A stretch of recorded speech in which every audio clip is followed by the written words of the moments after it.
Hello दोस्तों, मेरा नाम सिद्धार्थ सिन्हा है और ये जो वीडियो है मिसिंग डेटा इंटरप्रिटेशन का है, जो कि एक मैथ्स का एक इम्पोर्टेंट पार्ट है आज के डेट में। यहाँ पे आप एक टेबल देखेंगे जिसमें लिखा हुआ है goods, cost of production, cost of transportation, cost of packaging, selling price per KG, profit loss, percentage of profit and loss. So ghee, rice, sugar, milk, pulse, इस तरह का कॉमोडिटी या फिर आप गुड्स बोल सकते हैं दिया हुआ है। ज़्यादा अच्छे से समझने के लिए आप क्वेश्चन सॉल्व करेंगे तभी समझ में आएगा। सो क्वेश्चन नंबर 1 हम लोग सॉल्व करते हैं। If the percentage of profit on sold ghee is 10%, then what is its cost of packaging, right? तो क्या बोले, परसेंटेज दिया हुआ है, किसका दिया हुआ है? घी का दिया हुआ, सॉरी प्रॉफिट ऑन घी का दिया 10%। पूछ रहा कॉस्ट प्राइस ऑफ पैकेजिंग क्या होगा। तो ये आपको पता है ना, सेलिंग प्राइस क्या होता है, सॉरी कॉस्ट प्राइस क्या होता है। Cost price is equal to selling price multiply by 100 upon 100 plus profit percentage. तो सेलिंग प्राइस क्या हो गया?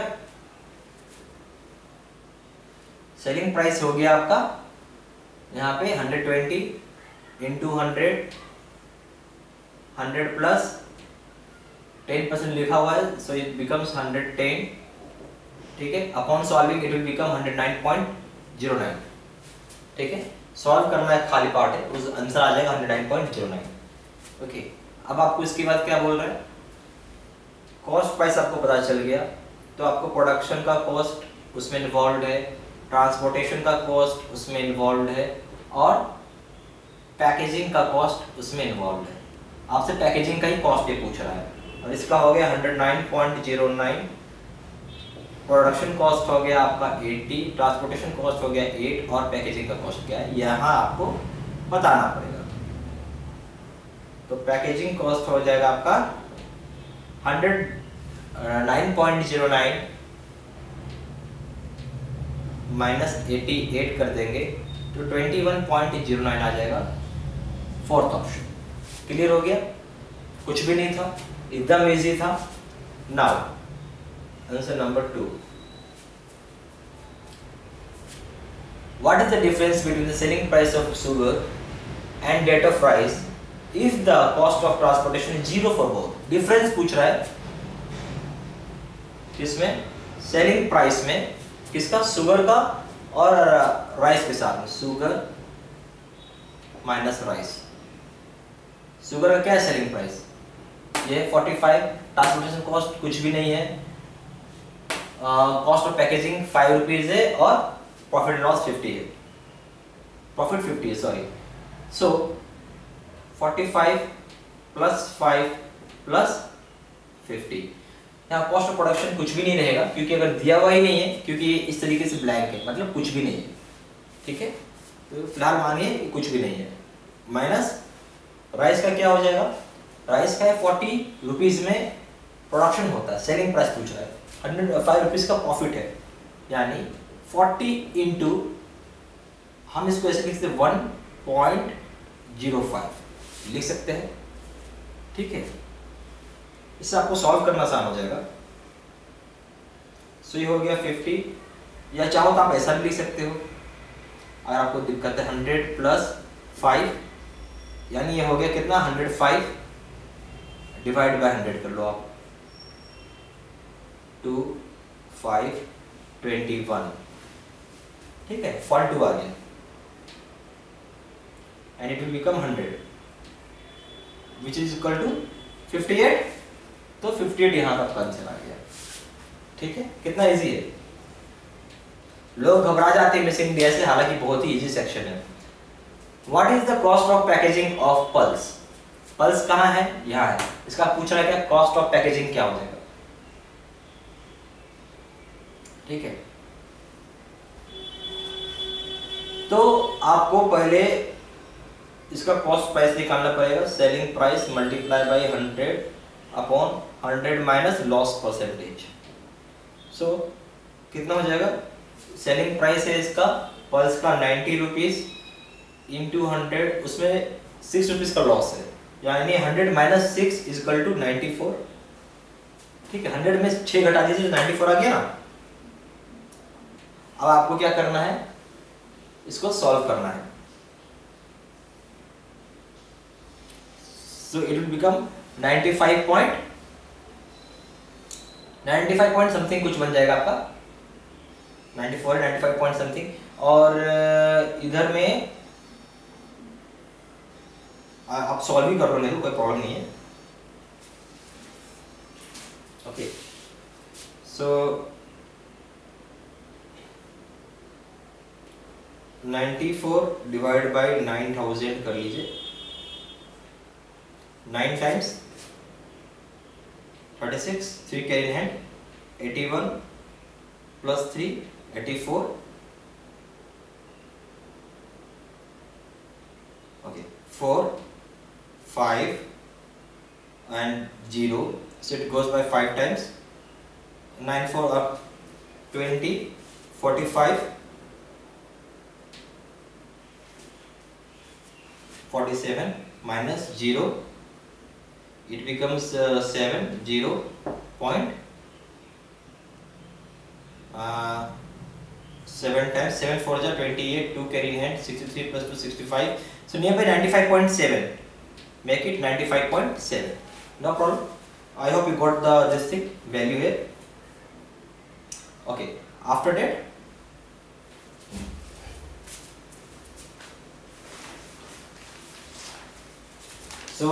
how much?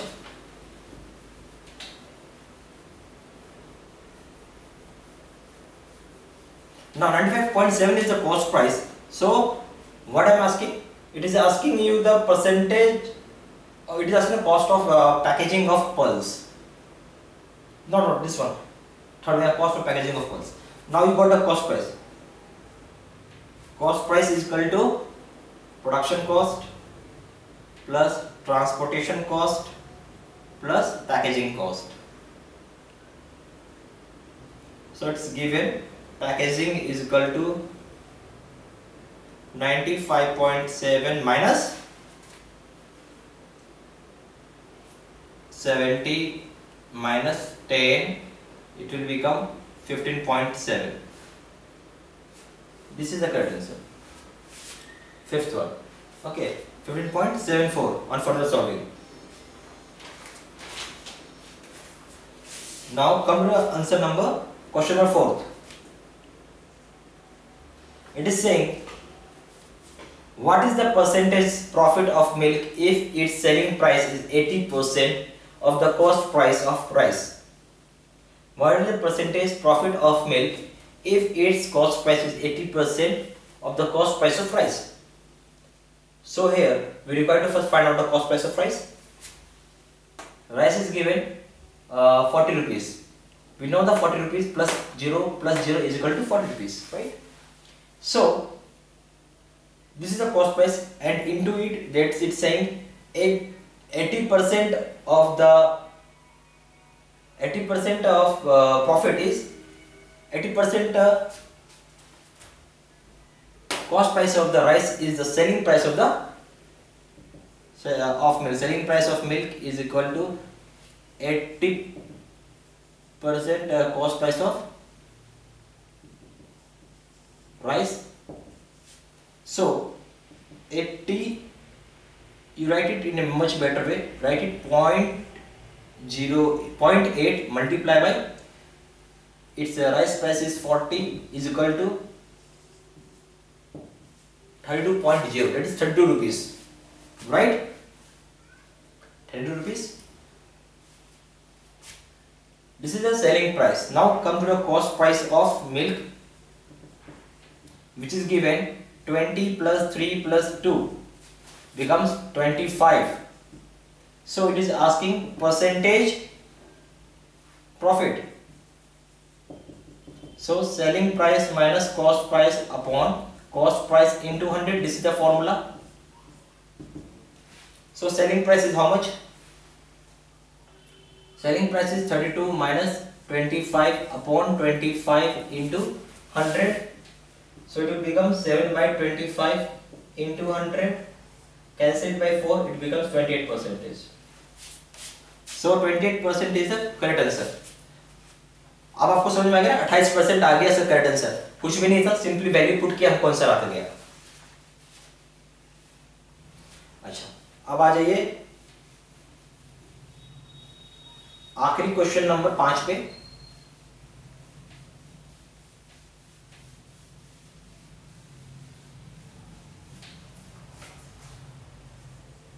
उसमें क्या बोलता है, 4 केजी का घी है, 3 केजी का राइस है और 5 केजी का मिल्क है, उसको बेचा और sold, what is the profit और लॉस परसेंटेज, प्रॉफिट है या लॉस परसेंटेज ये बोल रहा है। और पैकेजिंग कॉस्ट यहाँ पे 0 होगा सभी गुड्स के लिए। सेलिंग प्राइस मिल्क का दिया 32 रुपए पर किलो।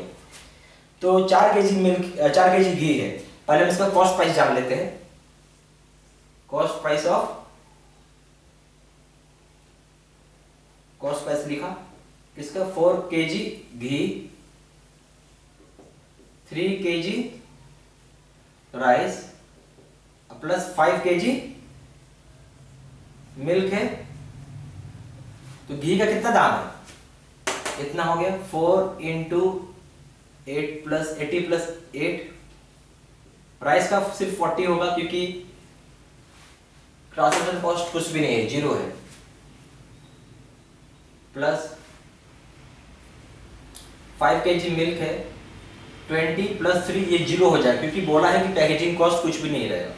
20 प्लस 3 तो 4 इंटू 88 प्लस 120 प्लस 5 इंटू 23 कितना हो जाएगा, 4 into 8 32, 4 into 8 32 plus 3 carry 35 plus 120 plus 115। Solve कर लीजिए। 7, 5 plus 2 is 7, 1 plus 2 is 3, 3 plus 5 is 8, then 1 plus 1 is 2, 2 plus 3 is 5, 587.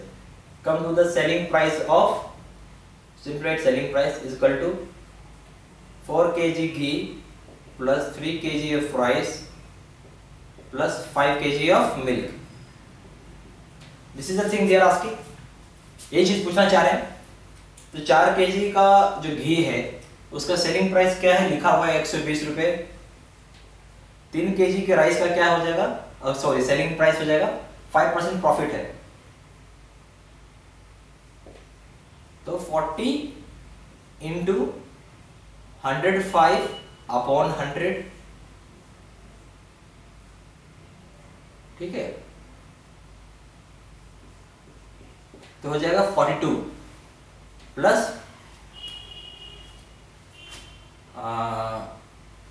Plus आपका 5 केजी मिल्क को लिखा हुआ 32 रुपीज, 5 इंटू 32 ये कितना हो जाएगा 08480।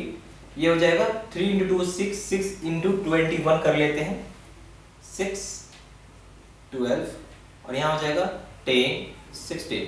सॉल्व कर लीजिए।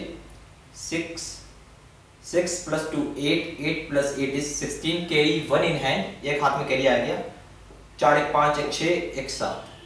आपसे क्या पूछ रहा है, आप कितना पता चल गया ना, कॉस्ट प्राइस 587 है, सेलिंग प्राइस 776, यानी प्रॉफिट ही होगा, hence percentage profit is equal to selling price minus cost price upon cost price into 100।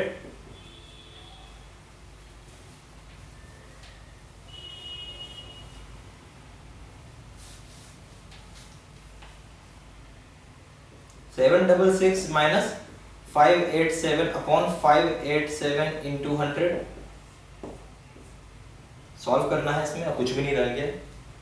Solve करेंगे तो आपका आ जाएगा 30.49%। ठीक है, घबराने की कोई बात नहीं, खाली सॉल्विंग पार्ट इसमें। तो इस तरह क्वेश्चन जब है कभी मत घबराइएगा, बहुत आसानी से सॉल्व कर सकते हैं, कुछ भी नहीं रखा है। ठीक है, धन्यवाद।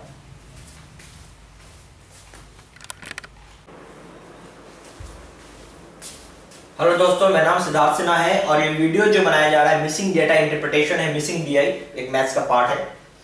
ये क्वेश्चन काफी इंपॉर्टेंट हो गया आज के डेज में। ठीक है, इसमें क्या रहता है कि एक आपको टेबल दिया रहेगा, उसमें कुछ डेटा मिसिंग रहती है, ये इस तरह की डेटा मिसिंग है। ठीक है, हम इसको एग्जाम्पल से समझ पाएंगे ज्यादा अच्छा। व्हाट इज द कॉस्ट, या पहले देख लो क्या लिखा, field, shape, side, base, height, radius, cost of flooring, cost of fencing. ठीक है, अब इस चीज पे ध्यान रखिएगा, cost of flooring is equal to area into price of this flooring, तो आपका टोटल प्राइस आ जाता है। कॉस्ट ऑफ फेंसिंग जब भी करें तो आप पेरीमीटर से मल्टीप्लाई करना पड़ता है। ठीक है, what is the cost of flooring, A answer 1, cost of flooring A क्या हो जाएगा, area into cost of flooring,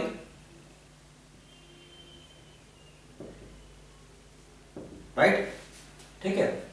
तो यहां एरिया क्या हो जाएगा,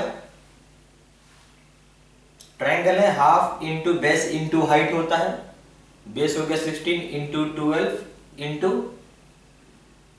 फ्लोरिंग क्या है 50, सिंपली सॉल्व कर लीजिए, 8 15 इंटू 8 इज 400, 400 इंटू 12 इज, जैसे 50 इंटू 8 हो गया, कितना होता है 400, ठीक है।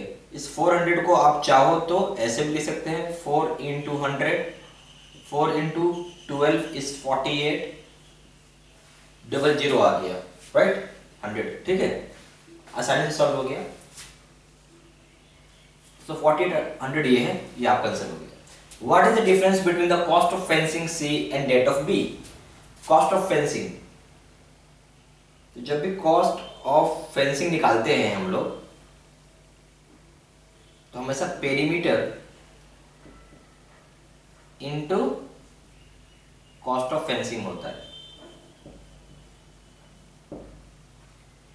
ठीक है। तो यहां सी और बी का है, सी क्या है, स्क्वायर है, तो स्क्वायर का पेरीमीटर क्या होता है 4a, 4 into side is 15 multiply by fencing क्या है 18 रुपीज माइनस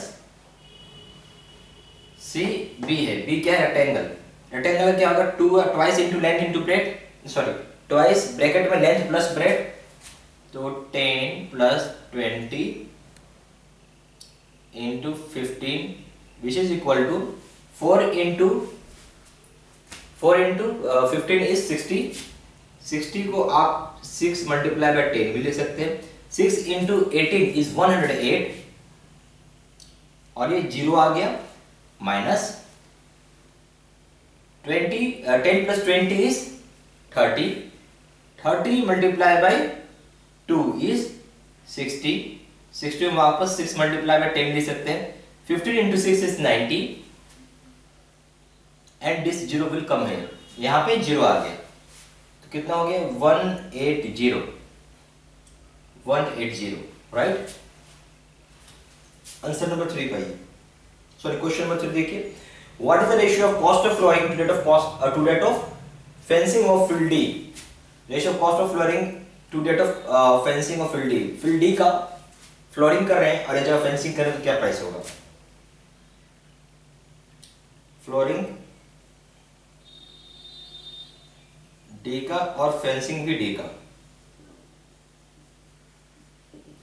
फ्लोरिंग डी का क्या होता है, एरिया ऑफ पैरेललोग्राम क्या होता है, base into height 20 into 12, this is multiply by 60। Flooring में क्या होता है, ट्वाइस ब्रैकेट में length plus breadth, 20 plus 12 multiply by 25, right. इसको और सॉल्व कर लेते, 20 plus 12 into 60 whole divide by 2 multiply by 32 multiply by 25, ये कैंसिल हो गया, 10 ये चला गया आपका 6, 16, 8, 5, 25 यहां से चला गया, 3, 4, 30, 2, 15, 3 इजकल टू 9.1, तो ऑप्शन कौन सा है 9.1 है।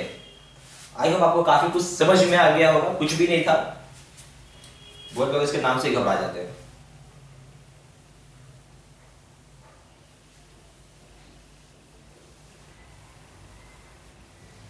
ठीक है, अब हम आते हैं next question number 4। The cost of fencing of field E is approximately what percent of the cost of flooring of field C.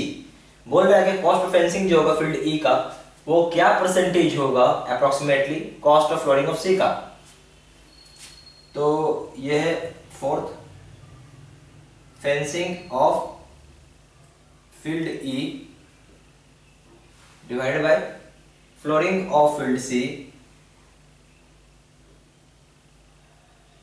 And whole multiply by 100। तो फेंसिंग ऑफ फील्ड ई क्या है, यहां पे 2 पाई आर, आर क्या हो गया 10, और fencing is always area होता है, ई का एरिया क्या है 45, दिस इज डिवाइडेड बाय सी क्या हो जाएगा स्क्वायर, ऊपर में क्या था फेंसिंग था, उसमें पेरीमीटर लेकर 2 into pi r 22/7, r is 10 and this will be 22, sorry fencing है ना तो 22 हो जाएगा। और फ्लोरिंग नीचे में है, फ्लोरिंग किसका है सी का करना है स्क्वायर का, तो वो ए स्क्वायर होता है दैट इज 15 इंटू 15, स्क्वायर क्या हो जाएगा 40, राइट। इसको फर्दर सॉल्व करिए, टू सॉल्व करने की जरूरत नहीं है, यहीं पे सॉल्व कर लेते हैं। 15 इंटू 100, 15 को यहां से कैंसिल कर दीजिए 100 से, 20 5 टाइम्स हो जाएगा 3, फिर इसको सॉल्व करिए, यहाँ पे 3 आ जाएगा, यहाँ पे 4 आ जाएगा, फिर इस 4 को यहाँ से कैंसिल हो जाएगा 10, और ये यहाँ से कैंसिल हो जाएगा, ठीक है। बाकी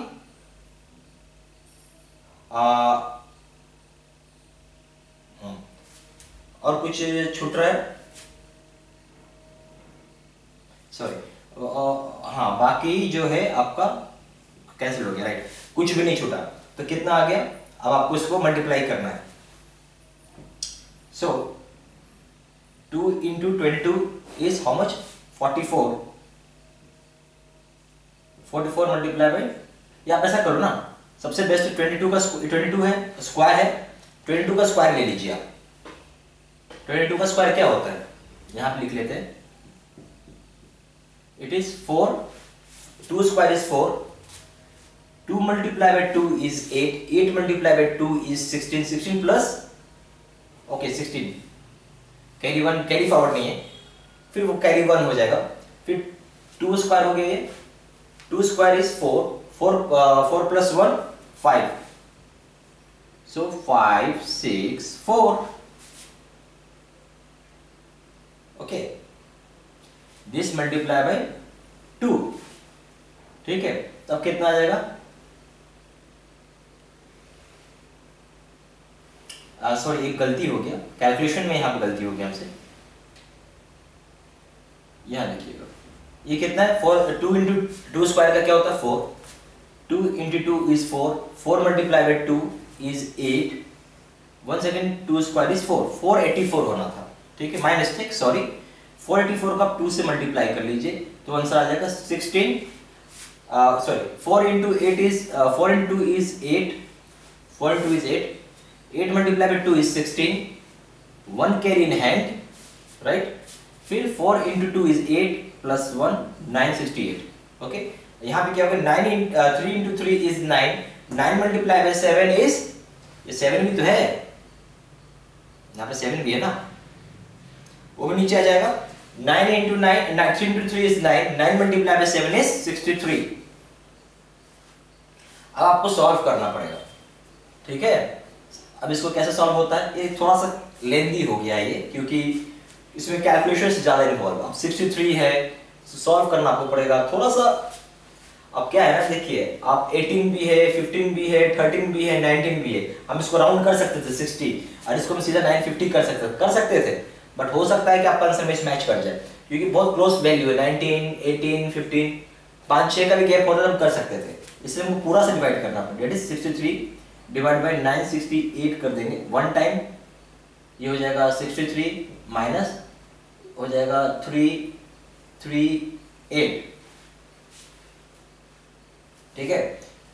कितने टाइम से जाएगा, लगभग 5 टाइम से, 5 या 6 टाइम से जाएगा, ओके, ये हो जाएगा 1531, राइट, तो लगभग 5 टाइम से जा रहा है, या 15-16 के बीच का आंसर है, तो आप देख लो 10.5 है, 19.6 है, 18.71 और 15.36 है, तो ये सबसे बेस्ट आंसर इसमें फिट हो रहा है, ठीक है, क्लियर हो गया।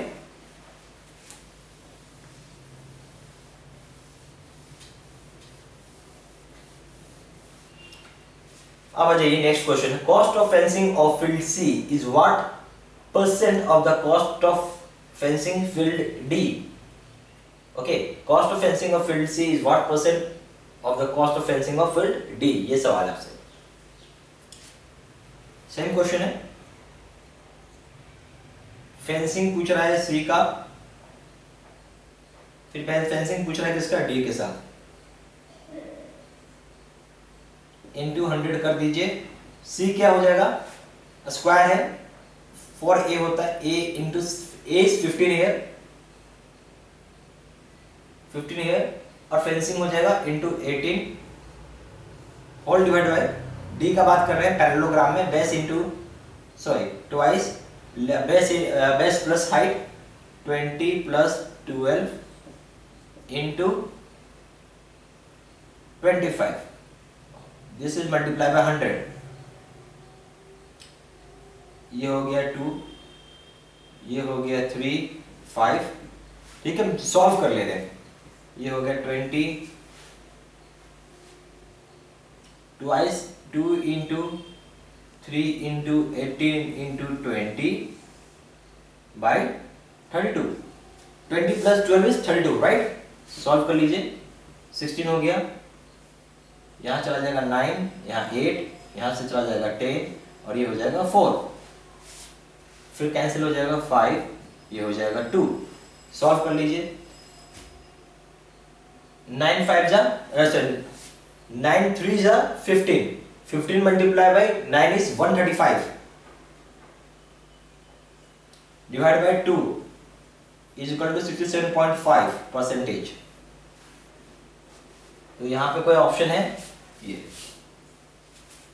तो आप देख लिया आपने किस तरीके से बनता है, कुछ खास है नहीं, बहुत आसान रहता है मिसिंग DI, ठीक है, घबराने की जरूरत नहीं है, सवाल देख के बहुत आसानी से बन जाएगा, ऐसा कुछ खास है नहीं इसमें, नॉर्मल DI होता है, ठीक है। धन्यवाद।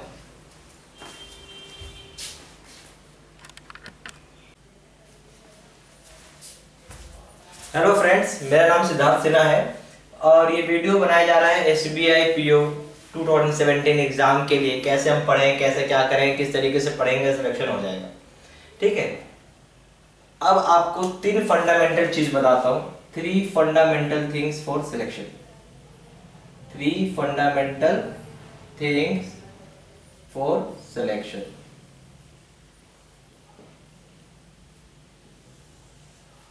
तीन फंडामेंटल चीज होती है सिलेक्शन होने के लिए।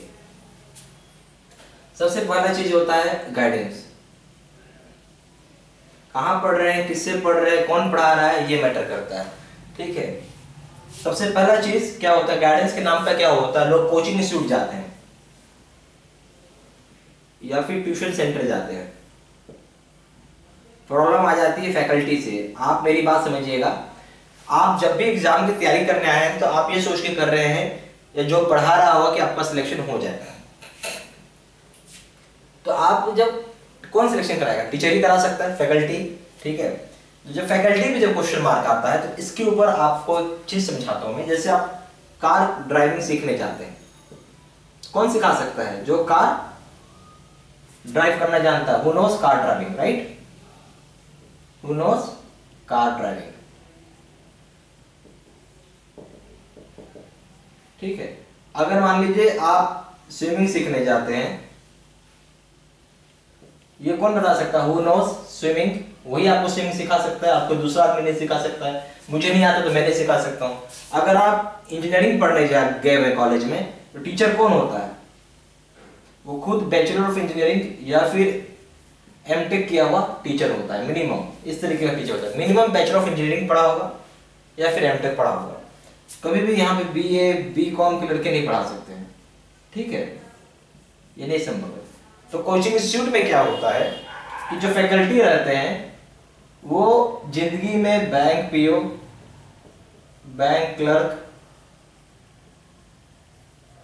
कोई भी एग्जाम क्वालिफाई नहीं किए हुए थे, कभी भी क्वालिफाई नहीं किया, और आपको पढ़ा रहे हैं। सीधी सी बात है, अगर मुझे कोई चीज सीखना है तो उससे पहले ये बात होना चाहिए कि टीचर को भी वो चीज आता हो। मान लीजिए मैं कार ड्राइविंग सीख रहा हूँ, इसका मतलब जो मेरा टीचर होगा कार ड्राइविंग, उसको पहले से कार ड्राइविंग आएगा तभी तो सिखाएगा। स्विमिंग सीखने जा रहा हूँ, टीचर को पहले से आता होगा स्विमिंग तभी तो सिखाएगा। अगर आप कोचिंग इंस्टीट्यूट में जा रहे हैं, फैकल्टी पता चल रहा है खुद बैंक पे नहीं निकाला, बैंक क्लर्क पे नहीं निकाला, आपको पढ़ा रहा है, कभी सिलेक्शन नहीं होने का। और कई टीचर तो ऐसे होते जो खुद बैंक पीओ के एग्जाम देते रहते और आपको पढ़ाते रहते हैं। 99.9% ऐसे फैकल्टीज हैं जो खुद बैंक पीओ के एग्जाम दे रहे हैं और आपको पढ़ा रहे हैं। क्या होगा क्या नहीं होगा आप खुद समझदार हैं, ठीक है, जिनका कभी सिलेक्शन नहीं हुआ, ठीक है। ये सब चीज थोड़ा आपको समझना है। तो इसका उपाय भी है। और गाइडेंस सबसे बड़ा सेक्टर होता है, 45% वेटेज, 100 में 45% वेटेज सिर्फ और सिर्फ टीचर हो जाता है। डेट इज जो फैकल्टी है, कैसा पढ़ा रहा है, क्या करा रहा है, सब कुछ इसी के ऊपर निर्भर करता है। अगर आपको सही मिल गया फैकल्टी, बिल्कुल सिलेक्शन हो जाएगा कम समय में। अब मैं क्या किया हूं, आपको वीडियो लेक्चर कोर्सेज प्रोवाइड होता है, वीडियो लेक्चर कोर्सेज है हमारे यहाँ, वीडियो लेक्चर कोर्सेज है, ठीक है। इसमें क्या रहता है कि सबसे पहला चीज फैकल्टी। मैं वो इंसान हूं जिसने बैंक पीओ 11 टाइम्स क्रैक किया 2010 में, और फाइनली स्टेट बैंक में as a provisionary officer 2010 batch में ज्वाइन किया। Myself cracked 11 times bank PO exam,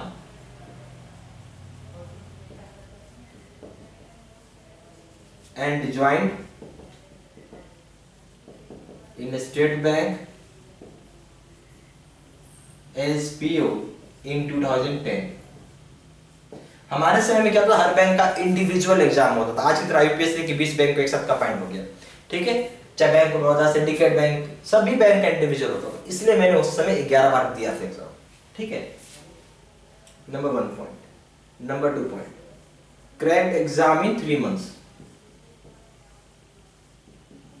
तो मैं आपको रास्ता 3 महीने का ही दिखाऊंगा कि 3 महीने में ही आपका सिलेक्शन हो जाए। अगर आप मेरे हिसाब से पढ़ रहे तो हो जाना चाहिए।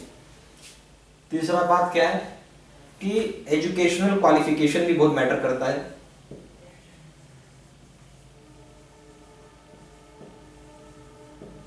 तो मेरा bachelor of engineering in IT and MBA in marketing आपको मिलेगा डिसिप्लिन, ठीक है। ये मेरा एजुकेशन क्वालिफिकेशन हो गया। अच्छा, आप फर्दर चाहो तो वेरीफाई भी कर सकते हो। कोई भी आदमी नौकरी करेगा या कर चुका है तो उसका एक अपॉइंटमेंट ऑर्डर होता है, ठीक है, सैलरी स्लिप होता है, ठीक है, अपॉइंटमेंट ऑर्डर, सैलरी स्लिप, फिर आपका मेरा स्टेट बैंक का आईडी कार्ड उस पर लगा होगा, ठीक है। फिर आप चाहो तो वेरीफाई भी कर सकते हो विजिटिंग ब्रांच, ठीक है। तो इस तरीके का सारा चीज रहेगा। ये सारा चीज मैंने अबाउट मी में डाल दिया है, वेबसाइट के सेक्शन में अबाउट मी में डाला हुआ मिलेगा आपको, ठीक है। ये सारा कुछ प्रमाण करता है आप सही जगह जा रहे हैं, पढ़ रहे हैं। जब पैसे देके पढ़ना तो अच्छी जगह पढ़िए, ताकि वहां से रिस्पॉन्स आप कंज्यूमर है, आपको इस तरीके से सोचना है और आपका हक है कि आपको सब कुछ सही से मिले, ठीक है। दूसरा चीज जो रहता है, जो इंपॉर्टेंट थिंग है, वो है स्मार्ट स्टडी। हमारा फोकस होता है स्मार्ट स्टडी पे।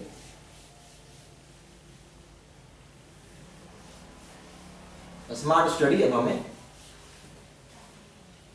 स्मार्ट स्टडी क्या रहेगा? स्मार्ट स्टडी का मतलब यह है कि हम कोई काम कर रहे हैं, अगर उस काम को हम 1 घंटे में कर सकते हैं, वही काम करने में हमें 10 घंटा कोई दूसरा आदमी लगा रहा है, जिसको हम हार्ड लेबर बोलते हैं, बेसिकली स्मार्ट लेबर और हार्ड लेबर। तो हमें स्मार्ट स्टडी करना है सो डेट कि हम यहाँ पे 9 आवर्स का टाइम बचा लें। काम तो उतना ही निकला बट हम 9 घंटा टाइम यहाँ बचा लें।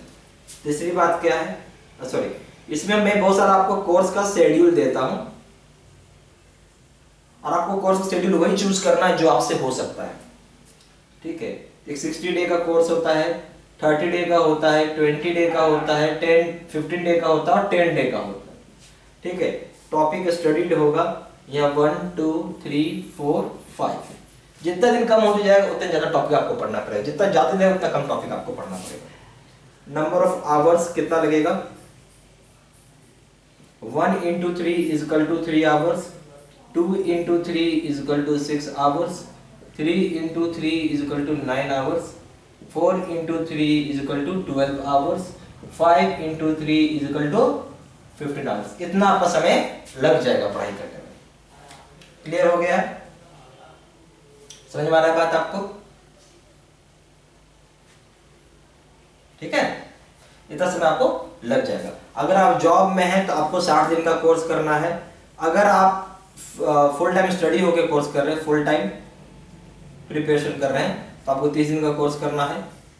अगर आपके पास समय का कमी है, lack of time, if time is less, तो आप कोई भी कोर्स कर सकते हैं। 20 दिन का, 15 दिन का, 10 दिन का, सब चलेगा। ठीक है? अच्छा, अब तीसरी चीज पे आइए।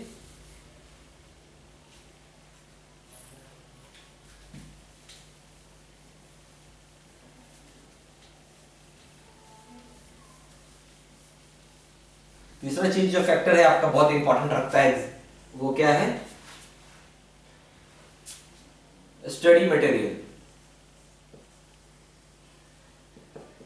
आपको जो स्टडी मटेरियल मिलेगा, ठीक है, वो रहेगा सारा वीडियो लेक्चर फॉर्मेट में। वीडियो लेक्चर फॉर्मेट में, ठीक है। अगर आप फर्स्ट टाइम प्रिपरेशन कर रहे हैं या फ्रेशर हैं, तो आपको कोर्स करना है कॉम्बो पैक। इसमें दो तरह का कोर्स होता है, एक होता है रेगुलर कोर्स और दूसरा कोर्स का नाम है extreme bank PO shortcut course.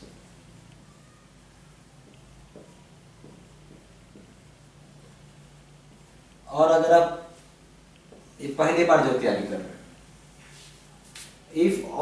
If you know everything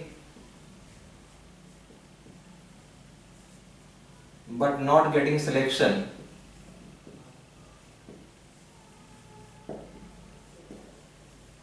अगर आपको आता सब कुछ और सिलेक्शन नहीं हो पा रहा है, तो कोर्स का जो नाम है, या आप फेल कर जा रहे हो 2 नंबर से 3 नंबर से, और फेल बाय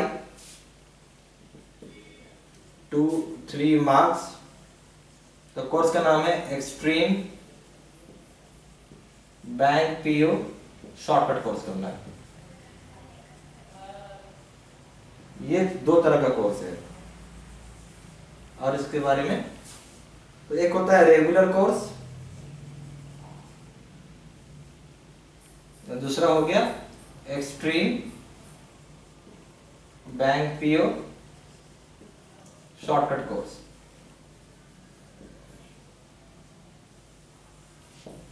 रेगुलर कोर्स होता है फंडामेंटल और बेसिक, जो कि ये होता है those students who know everything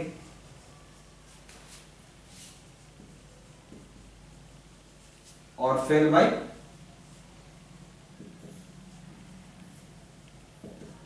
by 2 और 3 मार्क्स, उनके लिए कोर्स डिजाइन। इसमें सिलेबस क्या हो जाएगा? सिलेबस या टॉपिक्स कवर्ड, इसमें हो जाएगा reasoning, maths, English, computer, banking awareness,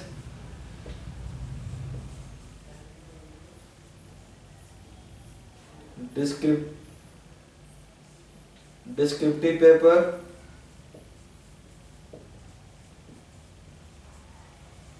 marketing,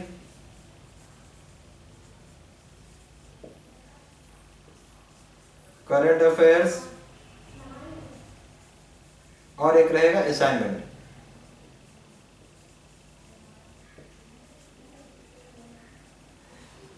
ठीक है, इतना सारा चीज कोर्स में रहता है।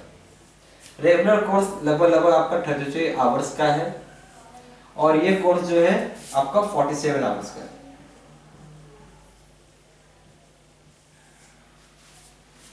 ठीक है, इसमें कोर्स कंटेंट क्या हो जाएगा, टॉपिक्स कवर्ड में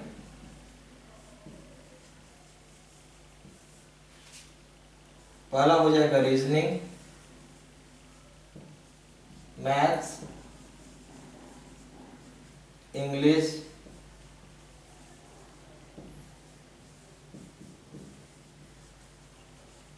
करंट अफेयर्स और असाइनमेंट। जो कॉम्बो पैक लेंगे उनको हो जाएगा 80 आवर्स।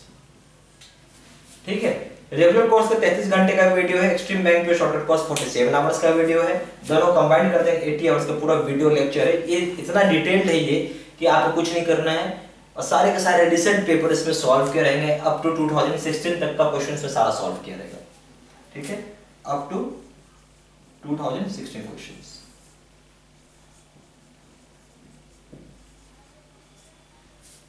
ठीक है,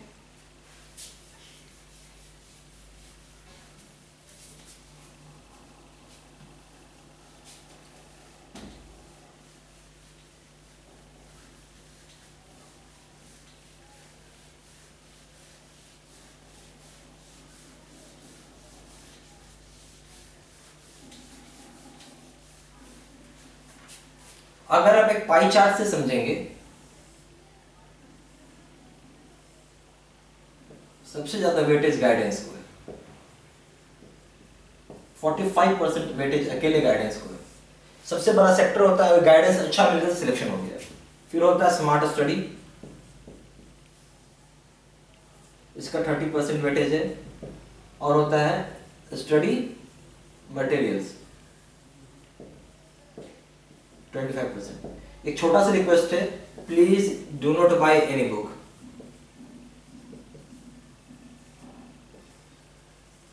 stick to course, stick to course, बस इतना आप करिए ना, आपका सिलेक्शन होना है। और गाइडेंस आपको बता ही चुके, सबसे बड़ा फैक्टर होता है गाइडेंस। स्टडी मटेरियल बहुत इंपॉर्टेंट रखता है, और स्मार्ट स्टडी में आपको कराऊंगा, होना ही है। ठीक है, कोई घबराने की बात नहीं। ठीक है, अब देखिए types of video lecture courses.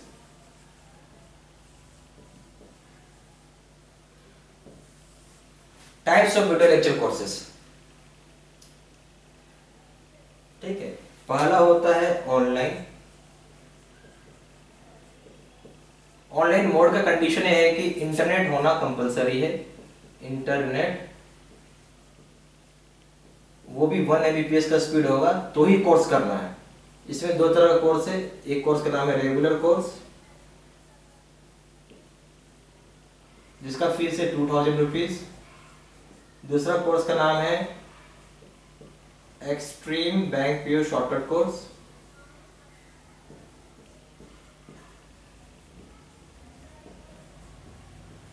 इसका फीस है ₹2000।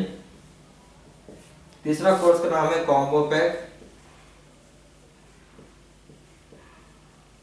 ठीक है, कॉम्बो पैक में आपको रेगुलर कोर्स और extreme bank PO shortcut course दोनों रहता है। इसका प्राइस है 3000 रुपीज। दूसरा है आपका 8 GB pen drive course. 8 GB pen drive course भी है। ठीक है, इसमें आपको एक है रेगुलर कोर्स ₹2500। दूसरा है extreme bank PO shortcut course,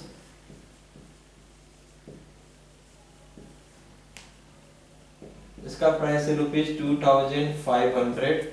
और एक है कॉम्बो पैक। कॉम्बो पैक में दोनों कोर्स रहेगा, regular plus extreme bank PO shortcut course, इसका प्राइस है 4000 रुपीज।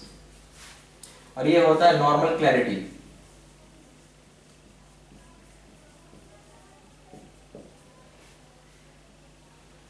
तीसरा कोर्स का नाम है वो है 32 GB पेन ड्राइव कोर्स।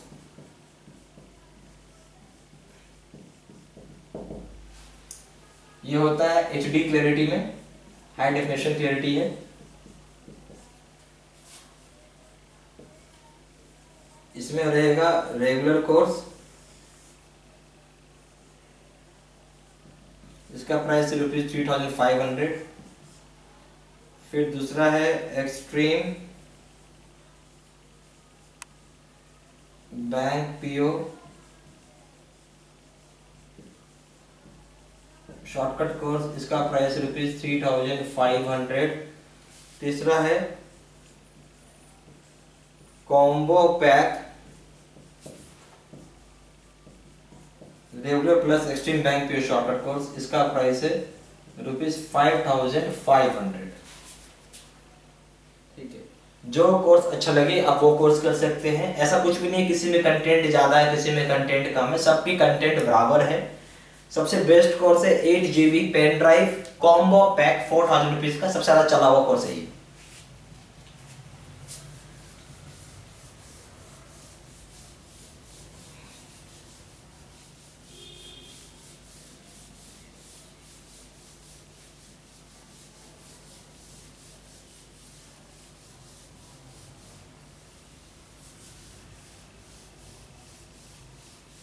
अब ज्यादा जानकारी के लिए फॉर मोर इंफॉर्मेशन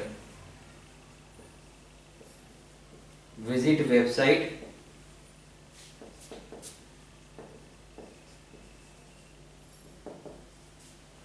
www.bybankpocourse.in।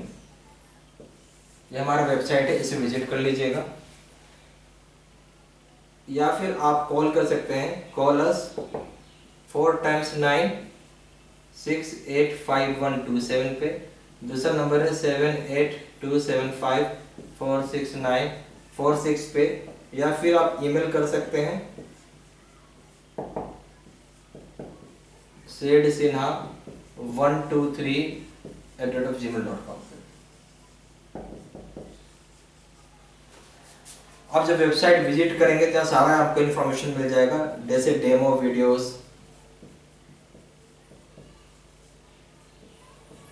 ठीक है, FAQ फ्रीक्वेंटली आस्क्ड क्वेश्चंस,